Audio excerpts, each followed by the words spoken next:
Be quick. आज का session काफ़ी आसान है। कम्युनिकेशन के जितने टिपिकल सेक्शन थे ना गाइस, हमने कवर कर लिए। बट मैंने आसान सेक्शन लास्ट में क्यों रखा? क्योंकि पता है ना, हम अपने गलतियों से सीखते तो हैं, बट बहुत वक्त लग जाता है सीखते सीखते। और हमारी जो एक्सपीरियंस कहती है, हमारे साथ जो स्टूडेंट कनेक्ट हो रहे होते हैं, वो मुझे हमेशा एग्जाम के बाद वही बताते हैं, रिजल्ट्स के बाद वही बताते हैं कि सर आसान क्वेश्चन में ही मिस्टेक हो गया। तो मैं बस आज देखना चाहता हूँ कि जो कि क्वेश्चंस तो आसान लगेंगे ही आपको, क्योंकि हमने टॉपिक पढ़ रखा है। आज मैं देखता हूँ कि आप लोग से कितनी मिस्टेक होती है या फिर सब लोग बहुत अच्छा खासा स्कोर करते हो। ओके, तो सेशन स्टार्ट करें। अवंतिका गुड इवनिंग, रेशमा बताइए फटाफट से। और कमॉन सब लोग ना ऑन टाइम जुड़ा करेंगे अब से। एग्ज़ाम नज़दीक है गाइस, अब तो 1 महीने का ही वक्त रह गया है, तो थोड़ा पंचुअल हो जाए, ठीक है? थोड़ा बस पंचुअल हो जाते हैं। ओके, देखो मैंने लैग शटर करना स्टार्ट कर दिया है, तो ज़्यादा वक्त मत लो, ठीक है? सेशन स्टार्ट करते हैं, वरना फिर मैं बोल भी नहीं पाऊँगा, और बोलूँगा तो आप समझोगे भी नहीं। Okay, good evening Abhijeet. चलिए फिर सेशन स्टार्ट करते हैं, ध्यान से समझेंगे आज हम पढ़ने के वाले हैं। अब देखो, आज हम पढ़ेंगे कम्युनिकेशन के प्रोसेस के बारे में। आप सोचोगे सर ये तो स्टार्टिंग में बताना था ना। नहीं, मुझे एंडिंग में बतानी है। आपको पता है कि हाँ सर, सेंडर होगा, मैसेज होगा, चैनल होगा, रिसीवर होगा, वो तमाम तरह के सेक्शन मुझे पता है कि आपको पता है। बस मुझे चेक क्या करना है कि जो कि आज सेशन में आसान क्वेश्चंस होंगे, जो कि अब आसान लगेंगे आपको। ओके, और ये सारे सवाल पूछे भी गए हैं एग्जामिनेशंस में। मैं बस देखना चाहता हूँ कितने लोग ईमानदारी से आंसर कर रहे हैं, ठीक है? अब ध्यान से समझिए, जो कि टॉपिक है तो हमें पढ़ना है। Okay, good evening Sushmita. चलो फिर, बहुत अच्छी बात है गाइस, फटाफट से कनेक्ट हो जाओ, कम ऑन बी क्विक। मैं सेशन स्टार्ट कर दूं, कोई बीच में ना आए, ताकि आप लोग को छूट ना जाए। मैं नहीं चाहता किसी का कुछ भी मिस आउट हो। Okay, so try to be on time everyone. इसीलिए मैं ग्रुप में ऑलरेडी शेयर करके नोटिफाई कर देता हूं अपने एंड से, बिल्कुल एक अच्छे दोस्त की तरह, जो जलसी नहीं रखता है आप लोग के साथ में कि देखो वो आगे निकल जाएगा या फिर आगे निकल जाएगी। तो आप लोग को भी पंचुअल होना है वैसा ही। ओके, चलो फिर अब ध्यान से समझते हैं। ओके, अब देखिए यहाँ पे communication process. The communication process refers to the steps and elements involved in the successful transmission and understanding of a message between a sender and a receiver. और गाइस यहाँ पे ना थोड़ा रुकिएगा आप लोग, ठीक है? मैं इसे क्या कर रहा हूँ, हाईलाइट कर रहा हूँ इस सेंटेंस को। और मैंने इस सेंटेंस को हाईलाइट क्यों किया है पता है? मैंने रिसेंट वाले ट्रेंड में क्वेश्चंस कैसा देखा है, आपको भी मैं दिखाऊंगा। ओके, सवाल पता है वो क्या पूछता है? जिसकी हाईएस्ट पॉसिबिलिटी हो। कहने का मतलब क्या है? चारों ऑप्शन आपको बिल्कुल करेक्ट लगेंगे, बिल्कुल करेक्ट लगेंगे। वो पूछेगा पता है क्या? बिगेस्ट ऑब्स्टेकल क्या है, ठीक है? मतलब कि ऑब्स्टेकल सारे के सारे ही दिखेंगे आपको ऑप्शन में, बट बिगेस्ट वर्ड क्या जुड़ेगा? बिगेस्ट। गाइस पता है ना आपको, 2004 से लगातार एग्जामिनेशंस हो रही है, और कम्युनिकेशन से सवाल आपसे पूछे ही जाएंगे पेपर 1 वाले सेक्शन में। और भैया कोई भी एग्जामिनेशन लेने वाली एजेंसी आपको सेलेक्ट करने के लिए एग्जामिनेशन नहीं लेती, बल्कि आपको एलिमिनेट करने के लिए एग्जामिनेशंस लेती है। उसका पर्पस सिलेक्शन नहीं बल्कि एलिमिनेशन होता है। और सबको पता है कि कम्युनिकेशन को बहुत अच्छे से लोगों ने पढ़ा होगा, तो क्यों ना ऑप्शंस के साथ खिलवाड़ किया जाए, ट्रिक किया जाए, कौन कितने अच्छे तरीके से डिकोड कर सकता है उस पर ध्यान दिया जाए। जो अच्छे से डिकोड करेगा वो क्वेश्चन को सॉल्व करेगा लॉजिकली। बात समझ में आ रही है? यानी कि चारों ऑप्शन सही है। अच्छे जीवन जीने के लिए हमें क्या चाहिए? तो हमें एक अच्छी गर्लफ्रेंड चाहिए, सॉरी मतलब कि हमें एक अच्छी दोस्त चाहिए। ओके, एक अच्छा साथी चाहिए, घर परिवार चाहिए, पैसे चाहिए। तो चारों ऑप्शन लगेंगे। हाँ यार, चारों तो बिल्कुल सही है, ठीक है? लेकिन वो पूछेगा पता है क्या? सबसे ज़्यादा क्या चाहिए? ओके, तो आपसे वैसा कुछ पूछा जाएगा सवाल, और लगेगा कि जीवन में तो भैया सबकी ज़रूरत है, तो सबसे ज़्यादा वाला कौन होने वाला है? इसी तरह के सवाल आपको देखने को मिलते हैं। ओके, तो इस बात को ध्यान रखेंगे। अब देखिए यहाँ पे क्या है, मैंने क्या बोला? सक्सेसफुल कम्युनिकेशन के लिए, ट्रांसमिशन के लिए ये तमाम तरह के सेक्शन होने चाहिए। यानी कि ट्रांसमिशन बेटर वे में हो, अंडरस्टैंडिंग प्रॉपर तरीके से हो, है ना, between the sender and the receiver. It includes exchange of information. इसमें होता क्या है? हम विचारों का, जानकारी का आदान प्रदान कर रहे होते हैं, आइडियाज का, ओपिनियंस का। किसी का अपना ओपिनियन है, मेरा अपना ओपिनियन है, उसको हम आदान प्रदान कर रहे हैं, एक्सचेंज कर रहे हैं। एंड इमोशंस, हमारी फीलिंग्स थ्रू वेरियस चैनल्स, ठीक है, जिसे आप क्या बोलते हो? मीडियम्स बोलते हो, यानी कि माध्यम बोल रहे होते हो। जैसे कि हम व्हाट्सएप पे टेक्स्ट कर रहे होते हैं, I am feeling low, are you there, बात समझ में आ रही है? इस प्रकार से okay, the communication process is a cyclical, ये प्रोसेस होता कैसा है? साइक्लिकल होता है। और एक बात याद रखिए, इससे भी सवाल पूछे गए थे, आप कब कहोगे कि कम्युनिकेशन कंप्लीट है?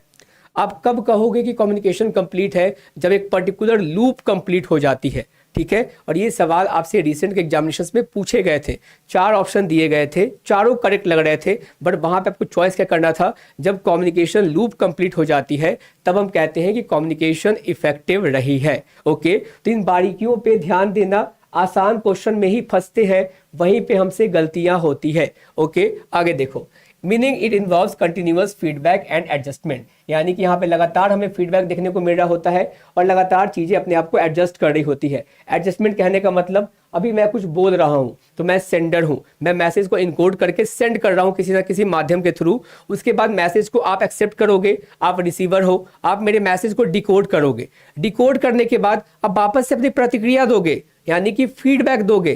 कहने का मतलब क्या? अब मैसेज आपके थ्रू मेरे पास चलकर आने वाला है, यानी कि हम अपने पोजीशन को ऑल्टरनेट कर रहे हैं। एक दफा मैं हूं सेंडर, एक दफा आप सेंडर हो जाओगे और मैं रिसीवर हो जाऊंगा, ठीक है। इस प्रकार से लगातार एडजस्टमेंट चल रही होती है ना। इफेक्टिव कम्युनिकेशन रिक्वायर्स क्लैरिटी, और मैंने आपको बताया है अब हम केवल कम्युनिकेशन पे ध्यान नहीं देते बल्कि हम इफेक्टिव कम्युनिकेशन पे ध्यान दे रहे होते हैं। और जब किसी शब्द के आगे वर्ड इफेक्टिव लग जाता है तो उसका पर्पस होता है आउटकम से, यानी कि अगर कम्युनिकेशन हुई है हमारे बीच में तो कुछ ना कुछ आउटकम निकल कर आना चाहिए। यानी कि अगर हम आज वाले सेशन में प्रोसेस ऑफ कम्युनिकेशन को डिस्कस कर रहे हैं तो प्रोसेस ऑफ कम्युनिकेशन से किसी प्रकार का डाउट नहीं रह जाना चाहिए eight the end of the session. बात समझ में आ गई? यानी कि अगर हमने प्रॉपर तरीके से टॉपिक अंडरस्टैंडिंग ले ली, हमारा कम्युनिकेशन इफेक्टिव कम्युनिकेशन था, ना कि केवल कम्युनिकेशन था। बात करने के लिए तो मैं कुछ भी बात करके चला जाता, लेकिन क्या वो पर्पस पूरा हो रहा है जिस वजह से हम जुड़े हैं बात करने के लिए? ठीक है, तो वो डिपेंड करता है इफेक्टिव कम्युनिकेशन से। ओके, इस बात को ध्यान रखेंगे। तो उसके लिए क्या होना चाहिए? क्लैरिटी होनी चाहिए। जिस भी टॉपिक को लेकर हम बात कर रहे हैं उसके रिगार्डिंग क्लैरिटी होनी चाहिए, उस बात का ना लेन देन होना चाहिए कि भैया ऐसा नहीं है कि हमारे पास ना 1 घंटे का समय फालतू है, आकाश सर आने वाले हैं और वो डेली में आज उन्होंने क्या क्या किया है पूरे दिन में आज बैठकर चर्चा करेंगे और हम लोग उन्हें बताएंगे सर हमने क्या किया। तो एग्जाम के समय क्या ये करने की नीड है? ये करने की नीड होनी भी चाहिए, भले एग्जाम हो या फिर ना हो। वो कैजुअल टॉक्स कभी भी हो सकती है, लेकिन हर एक समय हमारे लिए इंपॉर्टेंट है, क्योंकि जैसे जैसे दिन नज़दीक आ रहा है गाइस, प्रेशर ज़्यादा फील होगा। बट मेरी कोशिश क्या है, आप प्रेशर फील ही ना करो। ओके, आपको एहसास रहे, ये कॉन्फिडेंस रहे मन में कि हमने एक एक टॉपिक को ईमानदारी के साथ पढ़ा है, क्वेश्चन भी सॉल्व किए हैं, जिसमें डाउट आई है उसे क्लियर भी किया है, और जो क्वेश्चन गलत हुए थे उस पर हमने काम भी किया है। बात समझ में आ गई? अगर वैसी कॉन्फिडेंस है तो आप कॉन्फिडेंस के साथ एग्जाम को अटेम्प्ट करने जाओगे। ठीक है, तो रेलिवेंस होना चाहिए। रेलिवेंस क्या है? हमारा एग्जाम नजदीक है, इस कारण से हम 1 घंटे के सेशन के लिए जुड़े हैं। ठीक है, तो वो वाली चीजें होनी चाहिए। एक्टिव लिसनिंग कहने का मतलब क्या? आपको ध्यान पूर्वक सुनना है, माइन्यूट तरीके से सेशन को देखना है, कुछ डाउट आती है तो पूछने की कोशिश करनी है, ये ना कि बस सामने देख रहे हैं स्क्रीन पे बट ध्यान कहीं और है। Okay, and consideration of the needs and perspective of both the sender and the receiver. और हमें यह भी ध्यान रखना है, रिसीवर यानी कि जो भी आप लोग यहाँ पे मौजूद हो, आपकी अपेक्षाएं क्या है इस क्लास से, आप क्या आउटकम चाहते हो, और हमारी जिम्मेवारी बनती है जिस पर्पज से आप हमारे साथ जुड़े हो हम उन चीज़ों को आप तक प्रोवाइड करवाएं। ओके, तो ये सारी चीज अगर हमारे अंडरस्टैंडिंग में है तो हमारे बीच जो कम्युनिकेशन होगा वो इफेक्टिव कम्युनिकेशन होगा। ओके, इस बात को ध्यान रखेंगे। By understanding and utilizing the communication process, individuals and organizations can enhance their ability to convey messages, build relationship and achieve their communication goals। और गाइस देखो, ये वाली जो बातें कही गई है ना, ये बिल्कुल मेरी जर्नी को दर्शाती है। मेरी जर्नी को किस प्रकार से दर्शाती है? अगर आप अपने बातों को लोगों तक पहुंचा पाते हो आसान शब्दों में, ठीक है, तो इस वे में पता क्या चलता है कि आप बेटर वे में कम्युनिकेट कर पा रहे हो, आप लोगों के साथ रिश्ते काफी अच्छे तरीके से बना सकते हो, रिश्तों को सस्टेन करके रख सकते हो। बात समझ में आ गई? अपने गोल्स को भी अचीव कर सकते हो, और जिस पर्पज से लोग आपके साथ जुड़े हैं वो भी अपने गोल को अचीव कर पाएंगे। यानी कि इफेक्टिव कम्युनिकेशन की कला अगर आपको आ जाती है तो इससे ना म्यूचुअल बेनिफिट्स होता है, यानी कि दोनों को फायदा हो रहा होता है जो कम्युनिकेशन के पार्टिसिपेंट्स होते हैं। और आप बताइए, क्या आज तक अभी तक जो भी आप हमारे साथ जुड़े हो गाइस, मैं IFAS के साथ अपनी 1 साल की जर्नी को कंप्लीट करने वाला हूं। तो क्या मैं ये कह सकता हूं गर्व के साथ में, ऊपर मन से कोई नहीं बताएगा, कि हमारे और आपके बीच में अब एक बॉन्डिंग है, अब एक बॉन्डिंग हम महसूस करते हैं। क्योंकि मैं तो करता हूं भाई, मुझे तो पता होता है कि हाँ हमारे स्टूडेंट्स वेट कर रहे होंगे, मैंने उनसे प्रॉमिस किया है आज मुझे उनसे इंटरेक्शन करना ही करना है पर्टिकुलर टॉपिक को लेकर जिसके बारे में जानकारी मैंने उन्हें प्रोवाइड करवाई है। तो मैं तो ये बॉन्डिंग फील करता हूँ, ठीक है, कि लोग मेरे लिए वेट कर रहे होंगे, क्योंकि मैं खुद भी वेट कर रहा होता हूँ आप लोग के आने का। जब तक आप लोग नहीं आते मैं सेशन स्टार्ट नहीं करता हूँ। सोचो मैं कितना सोचता हूँ आपके लिए। ओके, बट गाइस ऐसा नहीं है कि आप लोग डेली मुझे वेट करवाने वाले हो, समय पे क्लास अटेंड करेंगे, ठीक है। अब दोस्त अच्छा होने का मतलब ये नहीं कि आप फ़ायदा उठाओगे, तो क्लास समय पे अटेंड करें तो ज़्यादा अच्छी बात है, ठीक है, इस बात को ध्यान रखेंगे।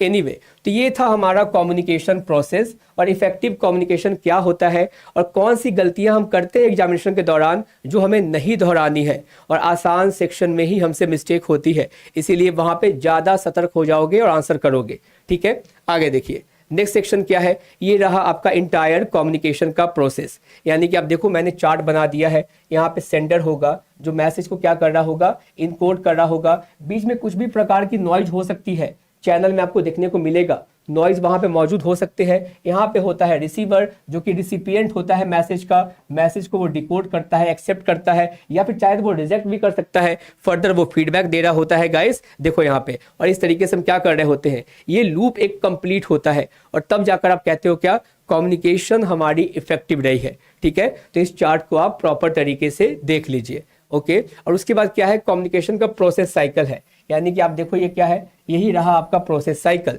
सेंडर ने कुछ इनपुट दिया है, मैसेज को ट्रांसमिट किया है किसी माध्यम के थ्रू, ठीक है, और उसका मैसेज क्या करेगा, रिसीवर रिसीव करेगा और उसके फर्दर वो फीडबैक दे रहा होगा। यही एक लूप चल रही होती है। SMCR हम पढ़ते हैं ना, बर्लो का model, linear model of communication, SMCR, sender, message, channel, receiver, जहां से फीडबैक गायब होती है। और मैंने पहले ही क्लियर कर दिया है, जब आप लीनियर मॉडल ऑफ कम्युनिकेशन की बात कर रहे होते हो, आप बर्लो को याद करते हो, वहां से फीडबैक गायब होती है। यानी कि SMCR का मतलब क्या है, जहां पे सेंडर है जो मैसेज को सेंड करेगा, ठीक है, मैसेज होती है, क्या मैसेज सेंड करने वाला है, किस माध्यम से सेंड करने वाला है, चैनल, और कौन उसे एक्सेप्ट करने वाला है, रिसीवर। पर कहीं पे भी यहाँ पे फीडबैक का जिक्र नहीं किया गया है। हो सकता है मान लो गाइस कि मैं किसी से ना बहुत ज़्यादा मैं किसी को कुछ मैसेज पहुंचाना चाहता हूं और मेरी हिम्मत नहीं है उस तक मैसेज पहुंचाने की, तो आप सब लोग सुना करते थे 98.3 FM। ध्यान से समझिए, यहाँ से क्लियर हो जाएगा। कितनों को पता है ये रेडियो मिर्ची 98.3 FM? बताओ फटाफट से, कितने लोग को जानकारी है इसके बारे में भाई? कितने लोगों ने सुना है रेडियो? जब पहले हमारे पास इतना आसान नहीं था मोबाइल का एक्सेस, हम मोबाइल पे ना गाने रेडियो पे ही सुना करते थे, ओके। अब मान लो कि मेरे मन में ना कुछ बात है, मैं उसे सामने से कहने से कतराता हूँ, बट मैं ऐलान करना चाहता हूँ। मैंने सहारा किसका लिया? मैंने सहारा लिया है FM रेडियो का। और मुझे पता है कि डेली ना वो क्या करते हैं, वो जो इंसान है सामने वाले, जो भी इंसान है, वो ऑफिस जाते होंगे या कॉलेज जाते होंगे, जहाँ पे भी जाते होंगे, और जब भी वो ट्रैवल कर रहे होते हैं वो कान में ईयरफोन लगाकर रेडियो मिर्ची को ही सुन रहे होते हैं। और ये सारी जानकारी मुझे पता है और मैं एक स्पेशल मैसेज उनके लिए करना चाहता हूँ, जो कि मेरी सामने से कहने की हिम्मत नहीं है। तो मैं क्या करूँगा, इसका सहारा लूँगा, ओके। मैं रेडियो FM वाले को बोलूँगा कि मेरा एक मैसेज है। आप देखते हो ना, उनको मैसेज बताते हैं, कनेक्ट करते हैं कि मेरा एक मैसेज है, मेरे दोस्तों तक पहुँचा दो, वैसा कुछ। तो मैंने मान लो कि जो भी मेरे मन में उनके लिए स्पेशल मैसेज था, मैं उन्हें पहुँचाने की कोशिश कर रहा हूँ। अब भैया मैंने ना एक चैनल का इस्तेमाल किया, मैंने उसके थ्रू मैसेज पहुँचाया। उस समय 10:30 बजे वही मैसेज क्या होगा, उनके कानों में सुनाई पड़ भी सकता है, नहीं भी पड़ सकता है। हो सकता है डेली बेसिस पे वो ईयरफोन का इस्तेमाल करती हो, उस दिन वो ना कर रही हो, वो ईयरफोन भूल गई हो, वो कॉलेज ही ना गई हो, if you know what I mean. तो इस केस में क्या होगा, कहने का मतलब ये है मैंने तो मैसेज डिलीवर कर दिया, वो वन डायरेक्शनल था, यूनिडायरेक्शनल, बट मैं यहाँ पे एक्सपेक्ट नहीं कर रहा हूँ कि सामने वाला सुना होगा, ठीक है, उसे समझ में आ गया होगा पक्का इसी ने ये शरारत की है और वो मुझे फर्दर फीडबैक देने वाला है। वो उसके साथ साथ बाकी दुनिया के कई लोग सुन रहे होंगे, ओके गाइस। बट यहाँ पे फीडबैक से मतलब नहीं होती SMCR वाले कंडीशन में।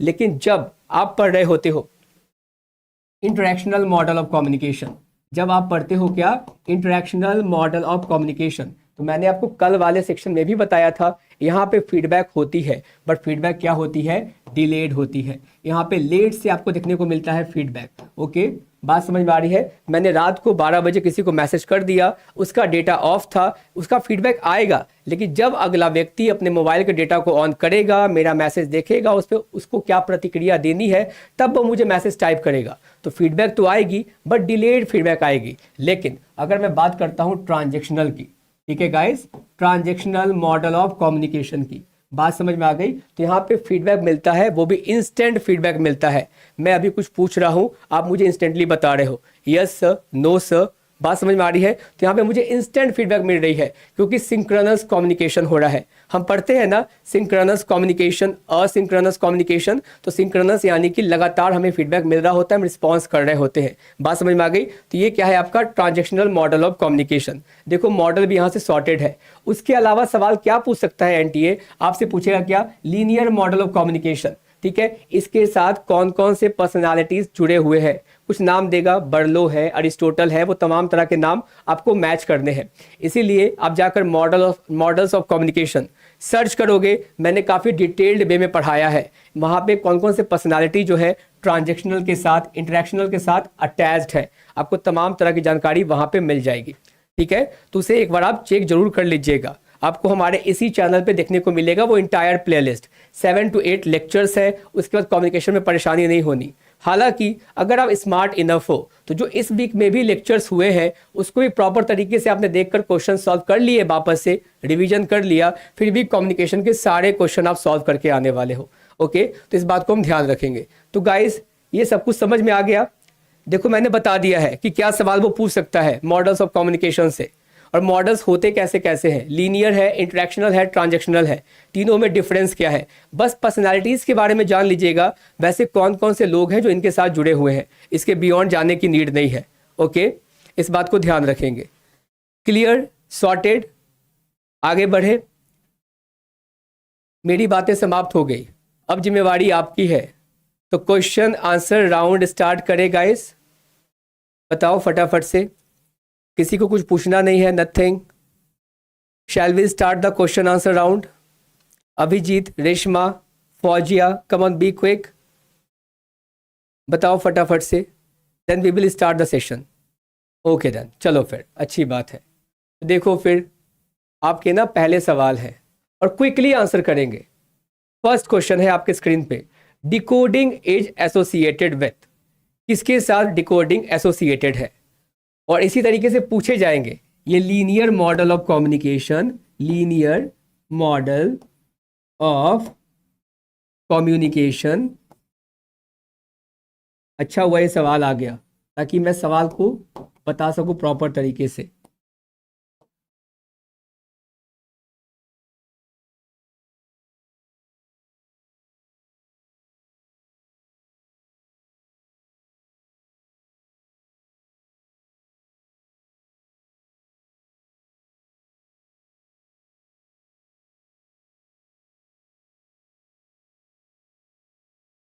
पहले अब इसका आंसर कीजिए, के बाद देखते हैं। बी जी, आप बी बता रहे, okay. Mahak B, Vinita B, Pallavi B, Deeksha, Mohammad, Mamta, Sandhya B. Okay, what about others, बाकी सभी भी आंसर करें भाई, कम ऑन बी क्विक, बताइए बाकी सभी को क्या लगता है। और देखो ऐसा ही क्वेश्चन देखने को मिलेगा आपको मॉडल्स ऑफ कम्युनिकेशन वाले सेक्शन से। जो मैंने दूसरे तरह के सवाल के बारे में जो जिक्र किया है ना गाइस, वही है linear model of communication is associated with, किसके साथ वो एसोसिएटेड है। यहाँ पे नाम होगा एक्स, वाई, जी, ए, कुछ भी हो सकता है, और ऑप्शंस के बारे में जानकारी आपको होनी चाहिए, इसीलिए इस बात को ध्यान में रखेंगे। ठीक है, कम ऑन बी क्विक, फटाफट से आंसर करो बाकी सारे। लेट मी सी कि कितने क्वेश्चन हैं, कितने आंसर आ रहे हैं, कितने स्टूडेंट्स हैं। आउट ऑफ 13 कितना मुझे मिल रहा है भाई, 1 2 3 4 5 6 7 8। व्हाट अबाउट अदर्स, क्या इतना टिपिकल क्वेश्चन है ये। 8 आंसर आ रहे हैं, बाकी सभी कहाँ है भाई, बताइए बाकी सभी कहाँ है, come on be quick. Sushmita and what, Kalpana, Kalpana ने आंसर कर दिया, कल्पना ने आंसर नहीं किया। Okay, what about others, come on. सभी आंसर करें, तब तो पता चले ना कि at the end of the session हमने कितना स्कोर किया है। अगर आसान क्वेश्चन करना भी आ गया गाइस तो तब तो हम कर चुके हैं, टफ वाले क्वेश्चन तो हो चुके, फिर तो हम सॉर्टेड है बिल्कुल। ओके देन, तो देखो फिर, and the correct answer for this particular question is option number B. B is absolutely correct answer, ठीक है। क्योंकि जो डिकोडिंग वाला सेक्शन होता है, जो डिकोडिंग वाला सेक्शन होता है वो किसके एंड से होता है, वो होता है आपके रिसीवर के एंड से, ठीक है, रिसीवर के एंड से। और जो ये इनकोडिंग वाला सेक्शन होता है, इनकोडिंग वाला सेक्शन वो होता है किसके एंड से, सेंडर के एंड से, ठीक है, सेंडर के एंड से होती है। ओके, तो इस बात को हम ध्यान में रखेंगे, ठीक है, सॉर्टेड, इसमें ज़्यादा डिस्कशन करने की बात ही नहीं है। ओके ओके, चलो फिर, बहुत अच्छी बात है, क्विकली आंसर करने की कोशिश करेंगे, ठीक है। अगला सवाल है, the biggest obstacle in the way of communication in a class is. लीजिए, ये सवाल आ गया गाइस, बहुत जल्द आ गया नहीं। ओके, नेट स्लो है गाइस, कोई बात नहीं है। बताइए क्या होना है इसका आंसर, ध्यान से पढ़कर आंसर करना, बिल्कुल ध्यान से पढ़कर, मैं देखूं कि कितना स्पेसिफिक आप सोच पाते हो, कितना स्पेसिफिकली इस क्वेश्चन के रिगार्डिंग आप सोच पाते हो।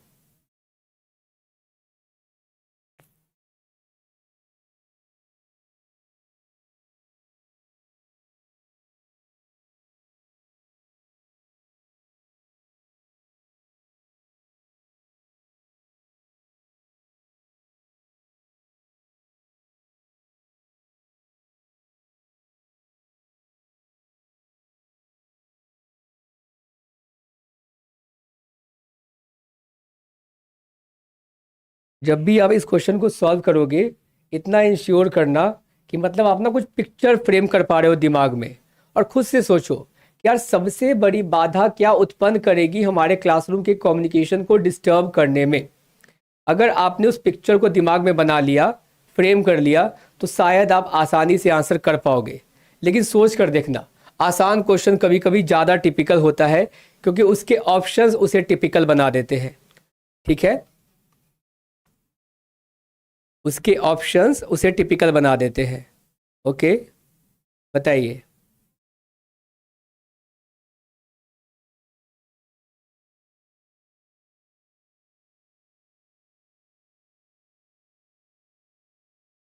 बीजी आप बी बता रहे, परी आप बी बता रहे, ममता डी बता रहे, आप मोहम्मद बी बता रहे, ओके, पल्लवी सी, प्रशांत बी, संध्या ए। देखो, इससे पता चलता है ना गाइस, यानी कि कितना आसान सा सवाल है, कौन सबसे ज़्यादा बाधा उत्पन्न करेगा क्लासरूम कम्युनिकेशन को डिस्टर्ब करने में, ठीक है। और मुझे ए बी सी डी चारों के चारों मिल गए आंसर, ठीक है। और लेकिन मुझे पता है कि अगर टिपिकल होता ना ये सवाल, तो मुझे मोस्टली के आंसर ना सेम मिल रहे होते, मोस्ट ऑफ द स्टूडेंट्स के आंसर सेम मिल रहे होते, जो कि ये सवाल काफ़ी ज़्यादा ईजी है, इसीलिए ये टफ है, जहाँ पे गलत करने के चांसेस ज़्यादा बढ़ जाते हैं। ओके, पहले आप आंसर करो, फिर मैं बताऊंगा कि क्या पिक्चर मेरे दिमाग में बनता है जब मैं सोचता हूँ, और क्या पिक्चर आपको भी फ्रेम करना है वैसे आसान सवालों में, खुद से सोच कर देखना है। ओके, पल्लवी आप सी बता रहे, दीक्षा आप ए बता रहे, ओके, व्हाट अबाउट अदर्स, श्रुति आप सी बता रहे, okay okay okay, anyone else, come on be quick, बताइए। देखो फिर, and the correct answer for this particular question is option number A. Okay, अब गाइस देखो, क्लासरूम कम्युनिकेशन है ना, हमने पढ़ा भी है classroom communication, communication in a class is biggest obstacle. अब ध्यान से समझना, मेरे साथ ना उस पिक्चर को फ्रेम कीजिए, पहले वाले ऑप्शन को छोड़ देते हैं, बाकी को डिकोड करते हैं। Vagueness about the content of a teacher, यानी कि जो कंटेंट प्रोड्यूस कर रहा हूँ, मैं भी यहाँ पे कम्युनिकेशन को लेकर कंटेंट प्रोड्यूस कर रहा हूँ, और सपोज करो एक पल के लिए मान लीजिए आप सभी अभी क्या है, क्लासरूम कम्युनिकेशन है भाई, तो अब स्टूडेंट होंगे छोटे छोटे से, प्यारे प्यारे से, है ना, क्लासरूम में बिल्कुल बैठे हुए हो, और मैं किसी टॉपिक के ऊपर कंटेंट को डिलीवर कर रहा हूँ, और मैं वैसे वैसे एग्जाम्पल लेने की कोशिश कर रहा हूँ जिसका कुछ लेना देना नहीं है, यानी कि कंटेंट के रिगार्डिंग जो हमारा जो तरीका है बताने का वो वेग है, बिल्कुल ठीक है, vagueness about the content of a teacher, ठीक है। बट मान लीजिए कि मैंने जो भी एग्जांपल्स लिए होंगे, इक्का दुक्का किसी भी तरीके से वो वेग लग रहा है आपको, बट अल्टीमेटली ना वो डिस्कस कर रहे हैं, तो शायद ये उतना बाधा उत्पन्न नहीं कर सकती। हो सकता है उस एग्जाम्पल से समझ में ना आया हो, उस बातों का कोई लेना देना ना हो, आप कह भी दो कि सर ये कहाँ से रिश्ता आ गया इसमें, ये तो बिल्कुल वेग तरीके से है, किसी और तरीके से आप बताओ। बात समझ में आ गई? कुछ जुड़ नहीं रहा, कुछ मेल नहीं खा रहा है जो आप बताने की कोशिश कर रहे हो, मतलब टॉपिक क्या है, आप क्या रिलेट कर रहे हो, कहाँ से रिलेट कर रहे हो। ओके, हालांकि हर एक चीज़ अपने आप में एक बाधा है गाइस। अगर वेगनेस है टॉपिक्स, मैंने क्या बोला, वर्ड पे ध्यान दीजिए, बिगेस्ट, ठीक है। अगर केवल ये ऑब्स्टेकल होता, बिगेस्ट ना होता, तो सारों के चारों ऑप्शन ही सही हो जाते।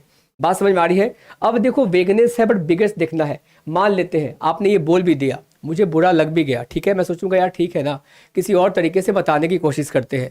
ओके, ये वाला कंडीशन हो गया। हालांकि ऑब्स्टिकल है बट उतना बड़ा भी नहीं है, ठीक है। अब देखो यहाँ पे the noise out of the class and other related obstacles. Guys याद है बचपन की बातें, मतलब कि मान लो कि हमारी क्लासेस ना कभी कभी क्या हुआ करती थी, टीचर लेट तक पढ़ाया करता था।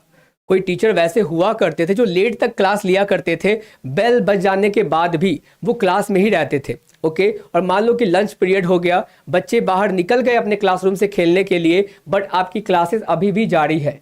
भले ही आउटसाइड से, शब्दों पे ध्यान दीजिएगा, आउट ऑफ द क्लास, बाहर से शोर शराबा आ रहा है, लेकिन क्या ऐसा होता था कि जो कि बाकी बच्चे निकल चुके हैं, आपकी क्लास में बाहर के बच्चों के शोर शराबे की आवाज़ आ भी रही है, फिर भी इतना बड़ा ऑब्स्टेकल्स है कि क्लास कंडक्ट नहीं हो पा रहा है? मुझे ये बताओ कि क्लास कंडक्ट नहीं हो पा रहा है। याद है वो बचपन वाले दिन जब टीचर थोड़े समय के लिए जाता था आपकी क्लास से, वो कहता था कि सब लोग पिन ड्रॉप साइलेंट बनाकर रखेंगे, चुप बैठेंगे, बगल वाले क्लास में एग्जामिनेशन हो रही है, शोर शराबा नहीं करना है। मुझे ये बात बताइए, ऐसे इंस्ट्रक्शंस हमें दिए जाते थे या फिर नहीं दिए जाते थे? कम ऑन बी क्विक, बताओ मुझे फटाफट से बताइए, ऐसे इंस्ट्रक्शंस हमें दिए जाते थे या फिर नहीं दिए जाते थे? तो क्या ये शोर शराबा इतना ज़्यादा हैम्पर कर जाता था कि बगल वाले बच्चे एग्जाम ना दे पाए या फिर क्लासेस ना हो पाए, जो कि लंच पीरियड हो चुका है, बच्चे बाहर निकल चुके हैं, शोर शराबे की आवाज़ आ रही है, बट क्लासेस नहीं हो पा रहा है? बताओ मुझे, होता था ना? ठीक है, फिर भी चलती थी। एग्जैक्टली वही पिक्चर ना गाइस मैं सोचने की कोशिश करता हूँ। इसीलिए मैं कहता हूँ कि जब भी आसान क्वेश्चन आए, पिक्चर सोचो दिमाग में, और लॉजिकली जो सबसे बेस्ट लगे ना, ऐसे क्वेश्चन को वैसे टैकल करने की कोशिश करो। ओके, तो ये भले ही बाधा उत्पन्न करेगी, ऑब्स्टेकल तो है, क्लास डिस्टर्ब हो रही है, लेकिन शायद उतनी बिगेस्ट ऑब्स्टेकल नहीं है। ओके, अब देखो यहाँ पे lack in teaching aid material. अब सपोज करते हैं guys, lack in teaching aid material कहने का मतलब क्या? जो पर्याप्त संसाधन एक टीचर के पास होना चाहिए था क्लास अटेंड करने के लिए, क्लास लेने के पहले, वो शायद नहीं है। तो गाइस आप ये भी याद करो, मान लो कि मेरे हाथ में ना ये पेन नहीं है, ये स्मार्ट बोर्ड नहीं है, और ये क्या है, ब्लैक बोर्ड है। ये स्मार्ट बोर्ड नहीं है गाइस, क्या है ये, ब्लैक बोर्ड है। ओके, ब्लैक बोर्ड, बात समझ में आ रही है? हालांकि ये व्हाइट बोर्ड है, बट आप एज्यूम करोगे क्या, ये ब्लैक बोर्ड है, स्मार्ट बोर्ड नहीं है। और मेरे हाथ में क्या है, ये स्मार्ट पेन नहीं है, ये क्या है, चौक है। ठीक है, जो बचपन में मैं खाया करता था, है ना? आप लोग खाते थे? नहीं खाते थे? मैं चुरा चुरा कर लाया करता था घर पे, और फिर छुप छुपा कर खाया करता था उसको, फिर तबीयत बिगड़ जाती थी और फिर हमें इंजेक्शन लगा करते थे। ओके गाइस, अब एक बात को समझिए, हमने कुछ समय के लिए एज्यूम किया क्या कि ये है ब्लैक बोर्ड और मेरे हाथ में है चौक। ओके, अब मान लो कि मैं क्लासरूम में एंटर तो किया, मैं चौक लेकर एंटर करता हूँ, बट मैं डस्टर लाना भूल जाता हूँ। याद आ रही है वो डस्टर वाले दिन गाइस? यहाँ पे तो डिजिटल डस्टर है, यहाँ पे तो मैं इस तरीके से करूंगा और मैं इसे रफ कर सकता हूँ, ठीक है। बट वहाँ पे क्या हुआ करता था, एक डस्टर हुआ करता था हमारे पास में, जिससे हम रफ किया करते थे। अब सपोज करो कि मान लो कि मैं क्या करता हूँ ना, डस्टर लेकर नहीं आता हूँ क्लास में, केवल मैं चौक लेकर आता हूँ, और मुझे मान लो कि मैंने पूरा कुछ बना दिया है, मुझे रफ करने की नीड है, तो मैं क्या करता था उस समय, मैं उस समय क्या करता गाइस, हाथों से ही रफ कर देता, इस तरीके से। टीचर नहीं किया करते थे? मुझे ये बताओ, क्या टीचर्स उस समय नहीं किया करते थे? तो जो कि टीचिंग एड मेरे पास प्रॉपर नहीं था, क्या ये इतनी बड़ी बाधा थी जिसके कारण से क्लास नहीं हो पाता, क्लास कंडक्ट नहीं हो पाते? ध्यान से सोचिएगा, यानी कि ये तो बाधा है लेकिन उतनी बड़ी बाधा भी नहीं है। ओके, बट एक बात को समझो, अब क्या है, एक्सेस ऑफ नॉइज। और कोई भी चीज देखिए, शब्दों से ध्यान रखिएगा, हम सुनते हैं ना अपने आप में, क्या सुनते हैं, देखिए हम क्या सुनते हैं, anything excess is dangerous. Okay, जरूरत से ज्यादा कोई भी चीज क्या होती है, घातक होती है, हानिकारक होती है। बताओ हम सुनते हैं कि नहीं सुनते हैं? एनीथिंग एक्सेस, कुछ भी चीजें अगर जरूरत से ज्यादा हो रही है तो वो डेंजरस हो जाती है। कहने का मतलब क्या, अगर एक्सेस नॉइज हो रहा होगा, अब सपोज करो कि जो कि लंच का पीरियड हो चुका है, टीचर जबरदस्ती क्लास लेते चले जा रहे हैं, आपको भी बाहर जाकर दोस्तों के साथ गेम खेलने हैं दूसरे सेक्शन वाले दोस्तों के साथ में, और आप क्या करोगे, बाहर भी शोर हो रहा है और अंदर आप भी कॉपी वगैरह पटकने लग रहे हो, बेंच पटकने लग रहे हो, है ना, शोर कर रहे हो। उस चक्कर में मुझे ये बताओ, क्या टीचर क्लास ले पाएगा? कम ऑन बी क्विक। मतलब कि बाहर शोर स्टार्ट हुआ, अंदर आपने शोर मचाना शुरू कर दिया, सब लोग एक साथ मिलकर शोर मचाना शुरू कर दिए कि नहीं सर अब तो क्लास होने नहीं देंगे, हमें खेलना है, पढ़ाई पढ़ाई बहुत पढ़ाई हो गई। मुझे ये बताइए, तो उस कंडीशन में जो कि अब अंदर भी शोर मचाओगे, हंगामा करोगे, बाहर भी हंगामा हो रहा है, तो क्या उस वजह से क्लास हो पाएगी? बताओ मुझे, बी क्विक, क्या उस वजह से क्लास हो पाएगी guys? Come on let me know, बताइए फटाफट से ऑल ऑफ यू। मैं आपसे पूछ रहा हूं, अगर अंदर बाहर दोनों जगह शोर हो तो क्या क्लास हो पाएगी? नहीं हो पाएगी ना। ओके, तो ऐसे कंडीशन में क्या होगा, फिर आपकी क्लासरूम में क्लास नहीं हो पाएगा, और ये one of the biggest obstacle निकल कर आएगा इन चारों ऑप्शन में से। हालांकि ऑब्स्टेकल तो चारों के चारों थे, बट आपको एनटीए ने क्या पूछा, भैया बताओ बिगेस्ट, कभी कभी पूछ देगा स्मॉलेस्ट, इस तरीके से करके कितने ही सवाल लाएगा वो, कहाँ कहाँ से सवाल लाएगा। बस आपको लॉजिकली करेक्ट रहना है कि आपने उसके हरकतों को समझ लिया, डिकोड कर लिया, भैया आप समझ गए एनटीए के सेंटीमेंट को, आप सोच कर इत्मीनान से आंसर कर दोगे। सॉर्टेड, आ गया। अब देखो बताओ, इसी क्वेश्चन में कितने लोगों के अलग अलग आंसर आए ना, ए भी आया, बी भी आया, सी भी आया, डी भी आया, और वही चीज होगा आपके एग्जामिनेशन में भी। ठीक है, तो इस बात को ध्यान रखेंगे, क्वेश्चन को माइन्यूटली पढ़ के लॉजिकली सोच कर दिमाग में बिठाइए उसको, कैसे क्या हो सकता है, तब आंसर करें तो ज़्यादा बेटर है। ओके, तो इस बात को ध्यान रखेंगे। चलिए फिर अगले सवाल की तरफ बढ़ते हैं। An effective communication produces receiver. अब बताओ मुझे, अगर कम्युनिकेशन इफेक्टिव रही है, ठीक है, तो वो रिसीवर के लिए क्या प्रोड्यूस कर रहा होगा?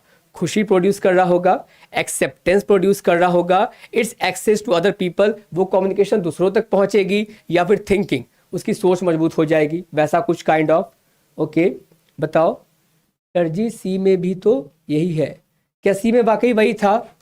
Just give me a second, wait, C में देखो वहां पे वही बताने की कोशिश कर रहा हूँ श्रुति। सी में क्या था, नॉइज आ रहा है केवल बाहर से, out of the class. Okay, the noise out of the class. Okay, छोटे छोटे वर्ड से ट्रिक कर जाता है वहां पे, इस बात को ध्यान देंगे। ठीक है, चलिए फिर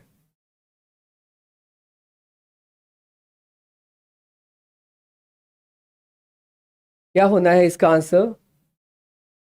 एक्सेसिव का फर्क है, हाँ एग्जैक्टली, एक्सेस होने का फर्क है। और वही बस एक शब्द था जो आप लोग शायद नहीं देख पाए ध्यान से, एक्सेस नॉइज, और वहां था नॉइज, है ना। वही बारीकियां हमें ध्यान में रखनी है। ठीक है, ओके ओके, चलिए कोई बात नहीं है।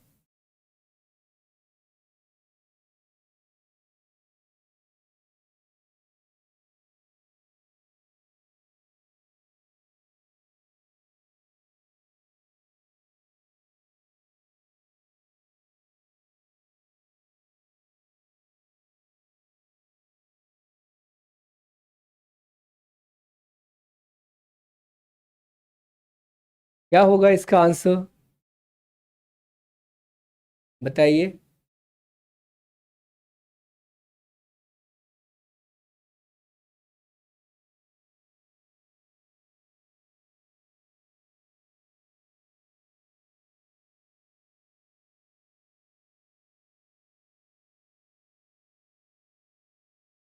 ओके पल्लवी, हिंदी में ना लिटरली वो चीज़ें हो ही जाती है कन्वर्ट करने में। ठीक है, इसीलिए तो मैंने ऑप्शंस को ब्रेक कर दिया आप सबके लिए, ताकि आप ध्यानपूर्वक समझ सको। ओके देन देखिए, and the correct answer for this particular question is option number B, और मुझे लगता है इसका आंसर सभी ने बिल्कुल करेक्ट दिया है। ओके सर, लॉजिकल रीजनिंग की क्लास का टाइमिंग भी 6 PM ही रखा है। Exactly Shivani, because I think class schedule करने की जिम्मेवारी हमारी नहीं होती, मैंने बताया तो था टीम को, बट मेरे ख्याल से वही सुटेबल टाइम है। If I am not wrong. Okay, suitable time शायद वही है, यही वाला समय। ओके, सो आप देखो अगर कुछ चीज़ें मैनेज हो सके तो वेल एंड गुड, है ना, क्योंकि 6 से 7 बजे के बीच में ही क्लास शायद अटेंड करना पड़े हमें। ठीक है, देखो फिर अब ये क्या है, इफेक्टिव कम्युनिकेशन। गाइस इफेक्टिव होने का मतलब क्या है, यानी कि फीलिंग ऑफ एक्सेप्टेंस आ रही होती है, जो बातें बताई गई है सामने वाले के द्वारा हमने प्रॉपर वे में रिसीव की है, एक्सेप्ट की है, बातों को समझा है, उसके बेसिस पे ही फीडबैक दिया है, तो ये फीलिंग ऑफ एक्सेप्टेंस ला रही होती है ना, इस बात को ध्यान रखेंगे। ठीक है, चलिए फिर अगला सवाल है आपके स्क्रीन पे, विच of the following group is not making a communication process defective.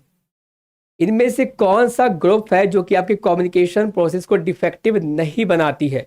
Okay, अब देखो रिवर्सिंग है, इवेलुएटिंग है, फोकसिंग है, उसके बाद इवेलुएटिंग, फोकसिंग, एलिसिटेटिंग, उसके बाद इवेलुएटिंग, फोकसिंग, एग्जागरेटिंग, उसके बाद क्या है, इवेलुएटिंग, एलिसाइटिंग एंड एग्जागरेटिंग। ओके, आंसर करेंगे, कम ऑन बी क्विक।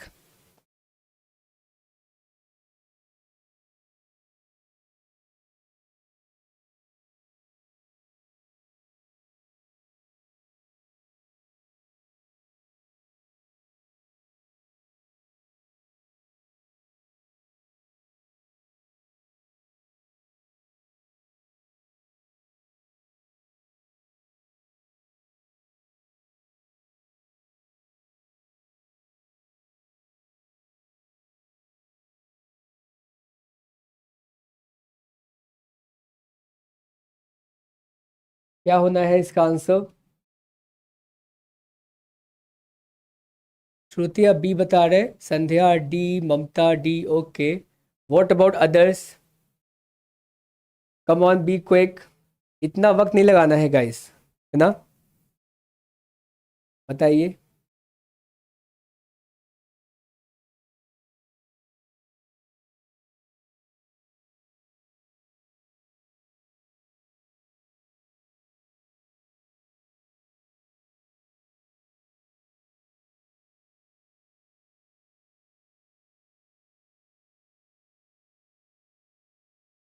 चलो फिर, and the correct answer for this particular question is option number D. ठीक है, D is the absolutely correct answer, यानी कि आपके क्लासरूम कम्युनिकेशन को वो डिफेक्टिव नहीं बनाने वाला है, कम्युनिकेशन प्रोसेस को बर्बाद नहीं करेगा वो कोई देखो कैसे, अगर हम प्रॉपर तरीके से चीज़ों को क्या कर इवेलुएट कर रहे हैं। इवेल्युएशन मैं जैसे कि बताता हूँ, आपके लर्निंग का बेस्ट इवेल्युएशन क्या है, जब आप क्वेश्चन को इत्मीनान से सॉल्व कर पाते हो करेक्टली। ओके, तो मैंने बातों को इवेल्युएट करके बताया है इसके क्या क्या परिणाम हो सकते हैं, सवाल कैसे पूछे जा सकते हैं, उसे मैं फर्दर क्या कर रहा हूँ, एलिसिटेट करने की कोशिश कर रहा हूँ, फर्दर इलाबोरेट करने की कोशिश कर रहा हूँ, और मैं आपको बड़ा करके बता रहा हूँ, ब्रॉडर पिक्चर। यानी कि केवल अगर आपने मेरे साथ लीनियर मॉडल ऑफ कम्युनिकेशन के ऊपर क्वेश्चन सॉल्व किए हैं, तो मैंने आपको बताया क्या, देखो इसके बाद आपसे इंटरेक्शनल के ऊपर भी पूछ सकते हैं, ट्रांजेक्शनल के ऊपर भी पूछ सकते हैं, ट्रांजेक्शनल और इंटरेक्शनल में क्या डिफरेंस होता है मैंने आपको बताया, एक जगह फीडबैक डिलेड होती है इंटरेक्शनल, एक जगह फीडबैक इंस्टेंट होती है ट्रांजेक्शनल, यानी कि उस टॉपिक के रिगार्डिंग मैं लंबा चौड़ा बढ़ाकर बातें बता रहा हूं, इस वजह से ना क्लैरिटी और आएगी ही। ठीक है, वो आपके कम्युनिकेशन प्रोसेस को डिफेक्टिव नहीं बनाएगा, डिस्टर्ब नहीं करेगा। ओके, इस बात को ध्यान रखेंगे। अगला सवाल है, if your students remain unsatisfied. Okay, देखो आपकी और मेरे बीच की बातें हो रही है यहाँ पे। ठीक है गाइस, और ये सवाल लगता है मुझसे पूछा गया है, बट जवाब आपको देना है।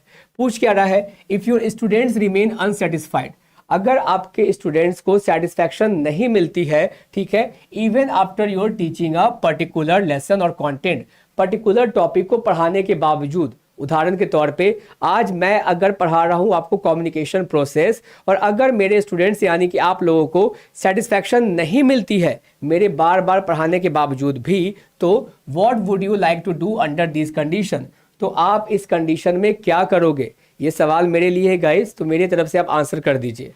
ठीक है, मुझे नहीं पता, आप ऑप्शन को पढ़ो और आंसर करो क्या होना है, कम ऑन।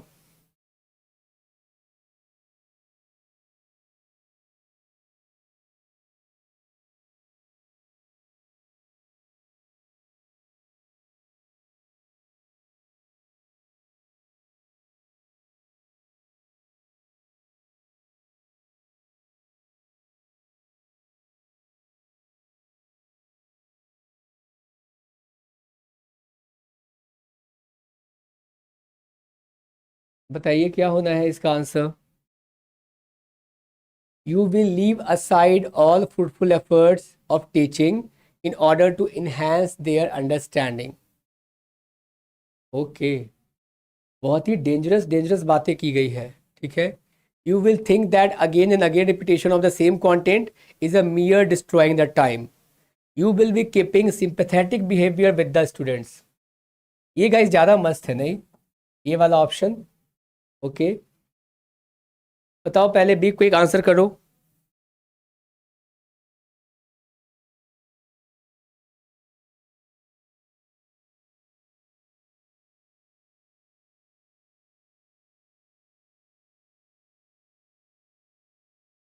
देखिए फिर, and the correct answer for this particular question is option number B.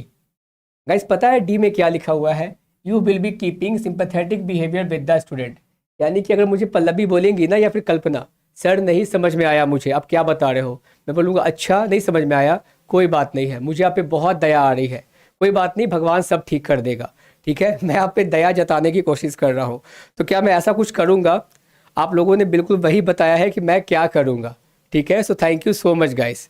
Okay, तो ध्यान रखेंगे। तो ये तो बिल्कुल नहीं होने वाला कि आप बोल रहे हो सर समझ में नहीं आ रहा, मैं दया दिखा रहा हूँ कि अच्छा कोई बात नहीं है कल्पना, एक दिन भगवान सब कुछ ठीक कर देगा, सब समझ में आ जाएगा आपको। ओके, तो ऐसा कुछ नहीं करने वाला मैं, ऑब्वियस सी बात है। तो फिर आप सोचोगे ठीक है सर, जब भगवान ही सब कुछ कर देगा तो भगवान से ही पढ़ लेंगे, फिर क्या नीड है हमें आपकी क्लास अटेंड करने की? आप भी तो बोल सकते हो ना। ओके, चलो फिर, you will think that again and again repetition, या फिर मुझे ऐसा लगेगा बार बार मैं सेम चीज़ को रिपीट करूंगा अगर, तो वो टाइम का वेस्टेज है, मैं टाइम बर्बाद कर रहा हूँ। ठीक है, 1 घंटा में समझ में आया तो आया, वरना मैं चला भैया टाटा बाय बाय गया। ओके, तो ये तो मैं नहीं कर रहा, तो ये भी बात बिल्कुल गलत है। You will leave aside all fruitful efforts, यानी कि जो भी अभी तक मेहनत किया है हमने आपको टॉपिक समझाने के लिए, जो कि आपको मेरी बातें बताई गई समझ में नहीं आई, मैं अपने सारे एफर्ट्स लगाने अब छोड़ देने वाला हूँ। ठीक है, तो ऐसा तो मैं बिल्कुल नहीं करने वाला, यानी कि मुझे और भी ज़्यादा एफर्ट लगाना पड़ेगा, मुझे दूसरे तरीके से समझाने की कोशिश करनी पड़ेगी ताकि मैं दोबारा समझाऊं, तिबारा समझाऊं, लेकिन आपको बातें समझ में आनी चाहिए। वो मेरी भी परख होती है, क्या मैं अपने स्टूडेंट्स के डाउट को क्लियर कर पा रहा हूँ, नहीं कर पा रहा हूँ, और क्या मेरे पढ़ाने पर उन्हें सेटिस्फेक्शन मिल रही है या फिर नहीं मिल रही है, जो कि ऑप्शन नंबर बी में है। ओके, आप ही तो बताए हैं कि जब तक समझा ना दूँ छोड़ूंगा नहीं। हाँ एग्जैक्टली पल्लवी, जब तक तोड़ेंगे नहीं तब तक छोड़ेंगे नहीं। ओके, वेरी गुड मोहब्बत, चलो बहुत अच्छी बात है ना। और गाइस अगर आपने से किसी ने भी अभी तक ऐप को डाउनलोड नहीं किया है, सो मैं रिक्वेस्ट करूंगा ऐप को डाउनलोड कर लीजिए। बहुत जल्द आपको इंटायर एमसीक्यूज वहाँ प्रैक्टिस करने को देखने को मिलने वाले हैं, उसके अलावा भी बहुत कुछ। ओके, इस बात का ध्यान रहे। चलिए अगला सवाल है, विच of the following is not matched with the nature of communication. इनमें से नेचर ऑफ कम्युनिकेशन के साथ कौन करेक्टली मैच नहीं करती है? आपकी कम्युनिकेशन क्या है? डायरेक्शनल प्रोसेस है, कम्युनिकेशन एक फीडबैक प्रोसेस है, कम्युनिकेशन एक डिनामिक प्रोसेस है, या फिर कम्युनिकेशन एक पैसिव प्रोसेस है? इसमें से कौन अलाइन नहीं होता है आपके कम्युनिकेशन प्रोसेस के साथ में? कम ऑन,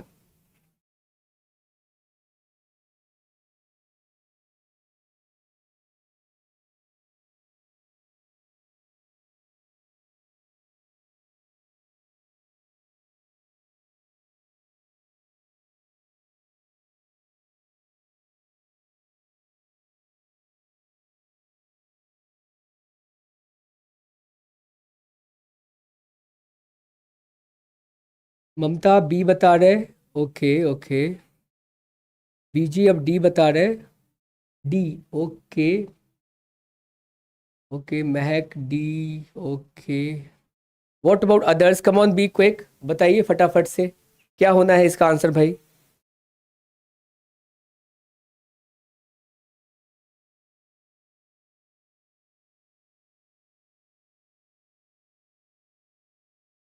बताइए क्या होने हैं इसके आंसर्स।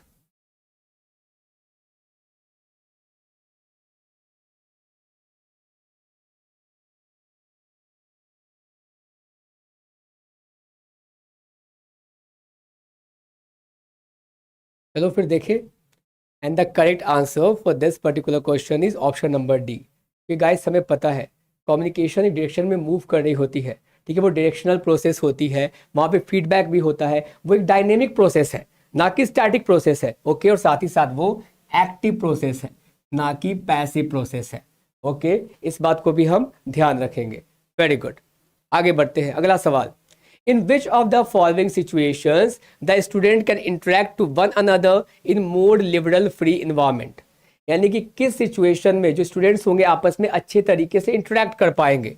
ठीक है, in discussion with in small group, by using the film projector, by TV viewing, in experts lectures. आपस में वो किस तरीके से इंटरेक्ट कर पाएंगे प्रॉपर तरीके से, कैसे सेटअप में, कैसे इन्वायरमेंटल सिनेरियो में, बताइए।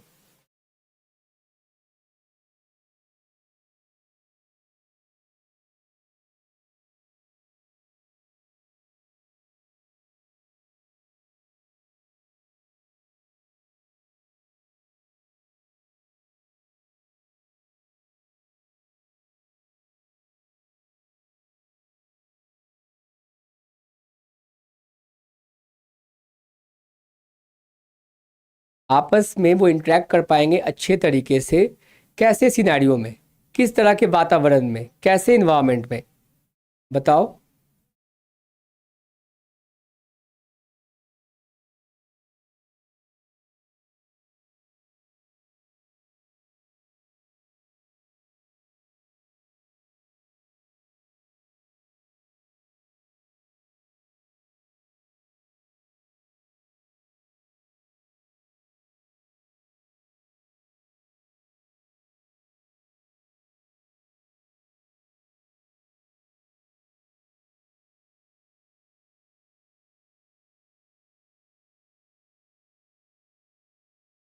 कम on, be quick. And the correct answer for this particular question is option number A. Guys, जब वो स्मॉल ग्रुप में बात कर रहे होंगे, है ना, ग्रुप डिस्कशन में, ठीक है, वो आपस में इंटरेक्शन करना है स्टूडेंट को। और अगर मान लीजिए कि एक्सपर्ट के लेक्चर्स देख रहे होंगे, सपोज करो आप मेरा ही लेक्चर देख रहे हो, तो आप आपस में थोड़ी इंटरेक्शन कर पा रहे हो प्रॉपर वे में। आप आपस में तो तब इंटरेक्ट कर पाओगे ना कि आपने आपस में ग्रुप बना रखी है 4-5 दोस्तों की, कि हाँ आकाश सर ने बताया था कम्युनिकेशन के टाइप्स के बारे में, चलो मिलकर डिस्कशन करते हैं। तो वो बेटर वे में आप डिस्कशन कर पाओगे जब आपको स्मॉल ग्रुप में क्या कर रहे हो, आप बात कर रहे हो। सॉर्टेड, तो इस बात को ध्यान रखेंगे, ठीक है। ओके, चलिए फिर, बहुत अच्छी बात है। अगला सवाल है, in which of the following condition the class appears to be more effective, किस कंडीशन में क्लास ज्यादा इफेक्टिव लगने वाला है, बताइए।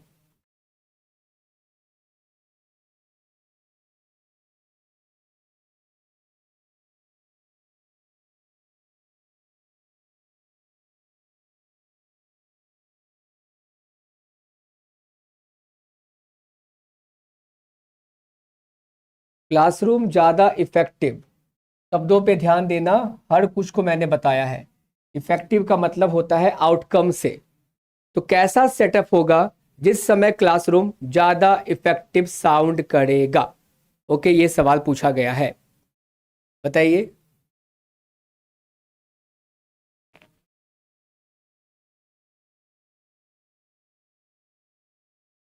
ध्यान से सोचकर आंसर करेंगे।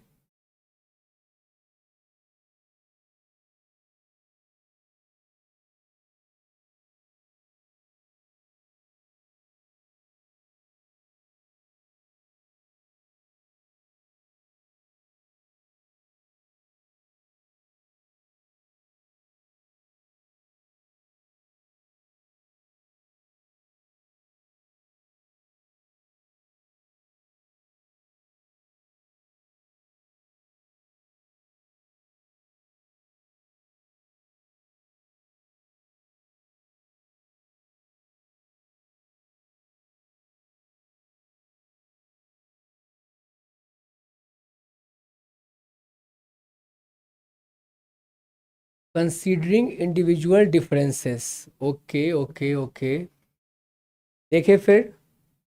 And the correct answer for this particular question is option number B. ठीक है गाइस, ऑप्शन नंबर बी। अब ध्यान से समझना क्वेश्चन को, ठीक है। क्लासरूम ज़्यादा इफेक्टिव होगा, लेवल्स ऑफ, आप बता रहे हो ना, अकॉर्डिंग टू द लेवल्स। ध्यान से समझिएगा, according to the levels of the student, यानी कि जिस स्टूडेंट की जैसी लेवल है मैं उसके अकॉर्डिंग पढ़ाने की कोशिश कर रहा हूँ। ऑब्वियस सी बात है गाइस, वो इफेक्टिव होगा।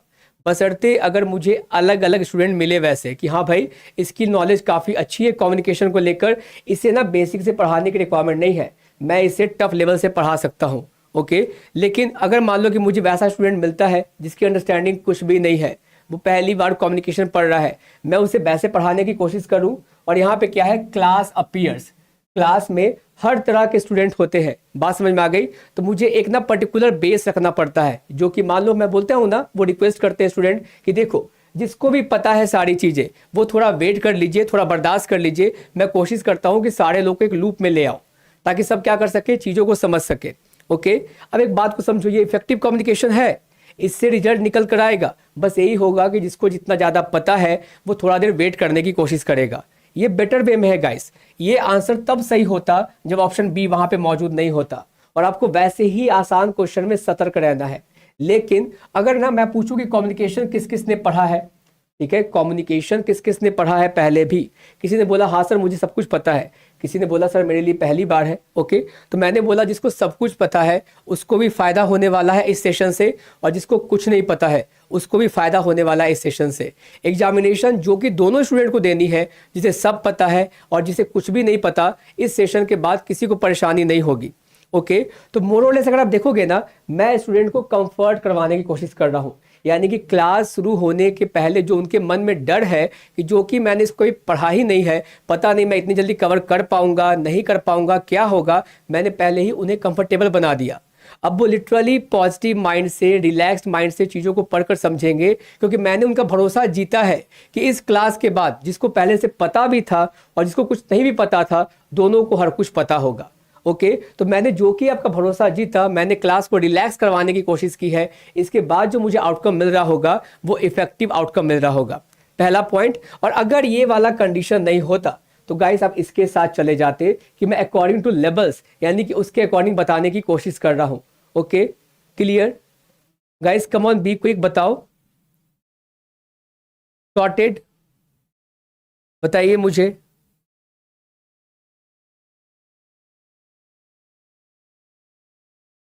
संध्या सी नहीं होगा। देखो सी में क्या बताया गया है कि मैं टीच करूंगा सब्जेक्ट मैटर को, जिस चीज को लेकर मैं आया हूं आज पढ़ाने के लिए, मैं उसे अच्छे शब्दों में और क्लियर वॉइस के साथ बताऊं, चिल्ला चिल्ला कर। ठीक है, तो मैं तो अपने जगह पे क्लियर रहूंगा, मेरी वॉइस भी क्लियर रहेगी। ओके, मेरी बातें भी क्लियर रहेगी, कंटेंट भी साफ सुथरा दिखेगा। लेकिन अगर मैं आपसे ना पूछूं ये बात कि आपने पहले कभी पढ़ा है, सबको बात समझ में आ गई नहीं समझ में आ गई, मैं तो बिल्कुल क्लियर साफ सुथरा दिखने वाला हूँ, बट कॉन्सेप्ट भी आपको समझ में आनी चाहिए। तो ये इंश्योर नहीं करता है कि अगर मैंने क्लियर शब्दों में बोला भी है बिना लैग किए तो बातें आपको समझ में आ ही जानी है। ओके, इस बात को ध्यान रखेंगे। जय श्री राम कबिश, कैसे हो आप, काफ़ी दिनों बाद, कैसा चल रहा है सब कुछ। महक क्लियर है बाकी लोगों को। देखो, और इस क्वेश्चन से ना, ऐसे क्वेश्चन से हम हो सकते हैं थोड़े बहुत डीमोटिवेट। यार मतलब कितना कंफ्यूजन है यार, मतलब जो सोच रहे हैं वो हो ही नहीं रहा। तो याद रखिएगा, एक बात बिल्कुल याद रखिएगा। अब मैं बताता हूँ क्या याद रखिएगा, ठीक है। अब देखो यहाँ पे याद है, याद है पिछले वाले में एक वर्ड था, वो क्या था, एक्सेस। ओके, एक्सेस नॉइज, और एक ऑप्शन में आपको देखने को मिला था केवल नॉइज। बात समझ में आ गई गाइस।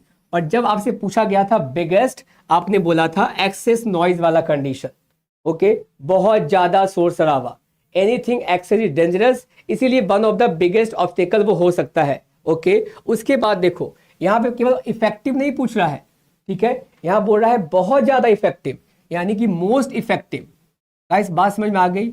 ओके, तो आपको मैंने क्या बोला, आसान क्वेश्चन में एनटीए ऑप्शंस के साथ ट्रिक करने की कोशिश करेगा और आपको उसके स्टेप को डिकोड करना पड़ेगा। वरना आसान क्वेश्चन में हम गलती ना इसी कारण से करते हैं, जब हम आंसर की को मिला रहे होते हैं हम सोचते हैं कि इस क्वेश्चन को हम गलत कैसे कर सकते हैं, कितना आसान क्वेश्चन है। सॉर्टेड, बताओ मुझे, are we clear, come on let me know, बताइए आर वी क्लियर।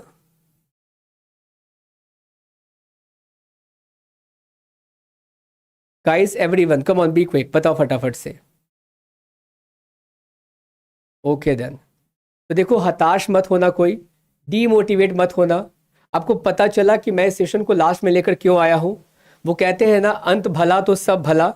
मैं बस चाह रहा था कि जो कि हमारी सेशन समाप्त होने वाली है कम्युनिकेशन की, मैं लास्ट में ना फर्स्ट सेशन को लेकर जाऊं, जो कि आसान वाला सेक्शन है, प्रोसेस ऑफ कम्युनिकेशन, जहाँ पे क्वेश्चंस भी आसान होंगे। और जैसे क्वेश्चन में स्टूडेंट गलती करते हैं क्योंकि वो किस बारीकियों को नज़रअंदाज कर देते हैं जिसकी वजह से उनसे एग्जामिनेशंस में गलती हो जाती है, तो वो गलती अब ना दोहराओ, इसीलिए मैं इस इंफॉर्मेशन के साथ आप लोगों को छोड़ना चाहता था। Okay guys, clear? Sir, I always used one trick in this type of question, that is always answer in favor of student. Exactly Diksha, very good. तो गाइस हमारा सेशन यहाँ समाप्त होता है। ओके हमने 8 क्वेश्चंस कर लिए। मुझे बताओ आज के मार्क्स क्या है? Come on be quick. How much have B scored in today's session? बताइए फटाफट से क्या है भाई हमारे आज के परफॉर्मेंस। और कोई हताश नहीं होगा और खुश होना चाहिए कि भैया टफ क्वेश्चन तो बन जाते थे उस समय भी, टफ क्वेश्चन तो अभी भी बन जाते हैं। हमसे गलतियां आसान क्वेश्चन में भी होती थी और आसान क्वेश्चन को सॉल्व करने का भी ट्रिक हमने सीख लिया है। अब कहाँ से गलती होगा? अब तो गलती होने के चांसेस ही नहीं है, क्योंकि अब हम हर एक शब्दों को देखकर माइन्यूटली पढ़कर आंसर करने की कोशिश करेंगे, क्योंकि अब हमें क्वेश्चन को फ्रेम करने आ गया है और हमने एनटीए के चाल को समझ लिया है, डिकोड कर लिया है। ओके तो इस बात को ध्यान रखेंगे। वेरी गुड दीक्षा, बहुत अच्छी बात है। वेरी गुड महक, है ना, बहुत अच्छे। Mamta very good, Vinita very good, Pallavi बहुत अच्छे, बहुत अच्छे। ओके गाइस, चलिए फिर तो गाइस उम्मीद करता हूँ सेशन पसंद आया होगा। पसंद आया, मज़ा आया। आसान सेक्शन भी कभी कभी मज़ेदार होता है, नहीं? कभी कभी छोटी छोटी चीज़ें भी बहुत कुछ सिखा जाती है, और मैं इसीलिए इस क्लास को इस तरीके से डिज़ाइन किया था। बहुत लोग शुरुआत में सोच रहे होंगे कि सर कम्युनिकेशन प्रोसेस, ये तो क्लास की स्टार्टिंग में बताते हैं लोग, SMCR, ठीक है, सेंडर, मैसेज, चैनल, रिसीवर, वो लास्ट में पढ़ा रहे हो आप। तो गाइस मेरे पढ़ाने का तरीका थोड़ा सा अलग है। ओके मेरी माँ कहती है कि मैंने उल्टा जन्म भी लिया है। ओके बात समझ में आ गई? तो तरीका थोड़ा सा अटपटांग सा है, बट स्टिल जिन चीज़ों ने मुझे फ़ायदा पहुँचाया है मैं कोशिश करता हूँ अगर आपको पहुँचाता है तो वेल एंड गुड, वरना हम आपके अकॉर्डिंग भी चीज़ों को डिज़ाइन कर सकते हैं। बट मुझे लगता है हमारे स्टूडेंट को अभी तक वैसे ही फ़ायदा हुआ है, और मैं चाहता था कि अंत भला तो सब भला। अब लास्ट वाले क्लास कम्युनिकेशन में कुछ ना कुछ सीख कर जाओ, वैसा सीख कर जाओ कि आसान क्वेश्चन में भी मिस्टेक ना हो। Okay okay, thank you Mamta, thank you Vinita, thank you sir, good night and wish you a happy weekend. Thank you so much Mahak, I wish all of you the same. Okay तो Sunday का दिन है guys, revision कीजिए, chill कीजिए, enjoy कीजिए, थोड़ा relax भी कीजिए। वापस से मिलेंगे नए एनर्जी के साथ में मंडे वाले दिनों से। इकोनॉमिक्स भी पढ़ेंगे दिल से, पूरे दिल से। ओके और पेपर बंद के भी एक एक सेक्शन को डिकोड करेंगे। Wish you all the happy weekend, है ना, wish all of you happy weekend. Bye bye, take care.